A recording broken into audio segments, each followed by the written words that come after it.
वालेकुम वरहमतुल्लाहि वबरकातुहू। वालेकुम अस्सलाम। माशाल्लाह।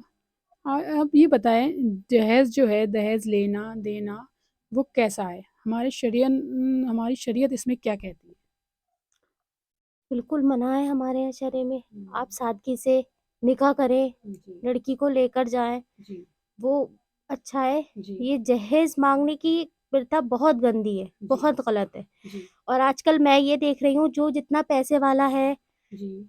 वो उतना ही लालची है। बेशक। वो ये चाहता है कि हम शादी कर रहे हैं, तो जितना हो सके हम जी लड़की के जी जी। माँ-बाप से जो खींच जो सकें खींच ले लें, जो लें ले ले। सके ले लें। अपनी जी डिमांड ला के रख रहे हैं कि हमें ये वाली कार नहीं, वो वाली चाहिए, ये जी चीज़।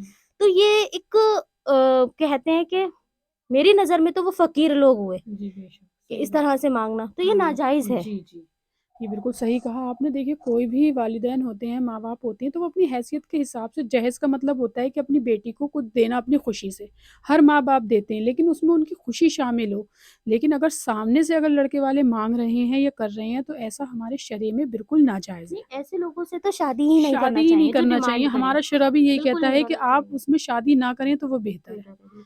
क्योंकि इस वजह से ऐसे लोगों की वजह से आज लड़कियों को बोझ समझा जाने लगा है। जी, बिल्कुल। जो बेचारे गरीब माँ-बाप हैं, वो अगर उनके घर बेटी पैदा होती है, तो वो अफ़सोस करते हैं, जबकि बेटी जो है, वो अल्लाह की रहमत है। नहीं, बेटियों से कोई नहीं घबराता है, उनके नसीब से घबराते हैं कि अल्लाह उनका नसीब इतना अच्छा करे कि अच्छे से अच्छा लेकर जाएँ। जी, लेकिन हाँ, इन लालची जो लोग फ़कीर लोग हैं, इन लोगों से बचाएँ, इन लोगों से इन बचाएँ। लालचियों से बचाएँ। जी, बेटियों से कोई नहीं डरता है, बस वो उनके नसीब से उनके डरते नसीब हैं। से डरते हैं। आजकल तभी तो बेटियाँ जब होती हैं, तो थोड़ा-सा लोग घबरा जाते हैं या ये सोचते हैं बेटी क्यों है, क्योंकि अब हमारा जो है, हमारे समाज में माहौल ऐसा बन गया है कि जो है कि हर इंसान एक दू इतना दे रहा है, इतना दे रहा है, और या सामने से लोग माँग रहे हैं। इस वजह से जो अच्छी नेक लड़कियाँ भी हैं, वो अपने घरों में बैठी हुई हैं। एक ये चीज़ है कि अब हम लोगों का ये शुरू हुआ है कि जो शादियों में नाच-गाना करते हैं, जी, भांगड़ा बजाते हैं, तो काज़ी निकाह नहीं पढ़ाते हैं। जी, तो मैं ये चाहती हूँ कि अब वो भी इंसान करे कि जिसके यहाँ ज़्यादा जहेज़ दिया जाता है, जिसके यहाँ कार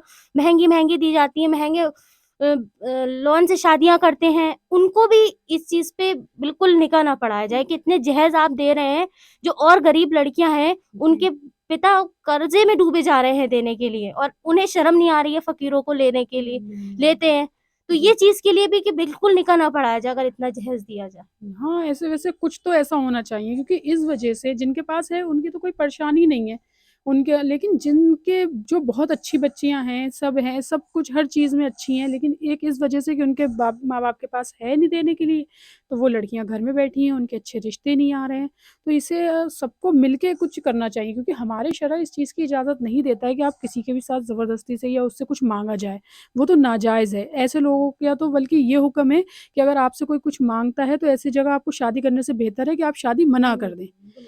तो इससे आप ये जो है, हर इंसान को ये चीज़ करना चाहिए, और ऐसे जो दिखावा ये होने लगा है कि ये दे रहे हैं, ये दे रहे हैं, इस वज़ह से और बहुत से लोगों को बहुत परेशानी होती है। और ये ऐसा कहीं हमारे शरीर, हाँ, आप दे सकते हैं, इसकी मनाही भी नहीं है, आपका जो दिल चाहे दें, लेकिन एक अगर ऐसा इंसान है जो आपसे माँग रहा है या आप उसकी डिमांड पूरी कर रहे हैं, वो देखिए गलत है। शादी ना करे, वो बिल्कुल शादी नहीं ना करे। करे। जो इंसान अपनी मर्ज़ी, मैं तो फिर भी ये कहती हूँ, अगर जिन माँ-बाप के पास बहुत है, वो अपनी बच्ची को दे भी रहे हैं, तो वो भी खामोशी थोड़ा-सा से दें, खामोशी से दें। बिल्कुल, बिल्कुल। इससे जो है आपका इतना दिखावे से जो है, जो गरीब बच्चियाँ हैं, उनके माँ-बाप बहुत परेशान हो जाते हैं। बल्कि शायद वो जब पैदा होती हैं, जब से लेके जब तक बड़ी होती हैं, वो परेशानी में ही बिल्कुल, ज़िंदगी अपनी बिल्कुल। गुज़ारती हैं कि हम कैसे अपनी बच्चियों की करेंगे। लेकिन ये लड़के वाले होते हैं या कुछ भी लोग होते हैं, मैं ही क्यों ना हूँ, लेकिन आज के टाइम में लोग नहीं समझ रहे हैं ये चीज़। नहीं समझ रहे हैं। दूसरे के लिए, क्योंकि हमारे शरय में तो एक मुसलमान दूसरे मुसलमान को का आईना बताया गया है। मतलब हम दोनों एक-दूसरे के लिए, एक मुसलमान दूसरे मुसलमान का आईने की तरह है, कि जैसे हम वैसी वो। तो यहाँ तो जो है, ये सोचते ही नहीं है कि दूसरे की दुःख-तकलीफ़ के हम इतना दे रहे हैं, सामने दूसरे वाले का क्या नहीं, होगा? लेकिन अल्लाह के घर पर तो उसका भी हिसाब-किताब है ना, जी, कि अगर बेशक। आप किसी से इतना ले रहे हैं या हमें डिमांड कर रहे हैं और इंसान पता नहीं कैसे-कैसे कर कर आपको पूरा भर रहा है एक जी। तरीके से, सारा कुछ जहेज़ दे रहा है, तो उसका भी हिसाब-किताब आपका हुँ। है, वैसे अल्लाह के यहाँ। मेरा तो यही कहना है कि अगर ऐसे लोगों में शादी से बेहतर है आज आप दे देंगे। जो लोग अगर ऐसे माँगने वाले होते हैं, वो ज़िंदगी भर माँगते ही रहेंगे आपसे, उनका कभी पूरा हो ही नहीं सकता। तो वहाँ आप ऐसे अपनी आपकी बेटी खुश नहीं रह सकती। इससे बेहतर है अगर कोई आपसे ऐसे माँग रहा है और आपकी हैसियत से ज़्यादा अगर आप उसकी डिमांड है, तो फिर आप शादी ना करें, तो वो बेहतर है, और जी। हमारा शरअ भी यही कहता है कि ऐसे लोगों में शादी ना करना बेहतर है। और वैसे हाँ, आपकी मर्ज़ी है, आप अपनी बेटी को जो दिल चाहे अपनी खुशी से दे सकते हैं। बिल्कुल। शुक्रिया, माशाल्लाह बहुत अच्छा जवाब दिया।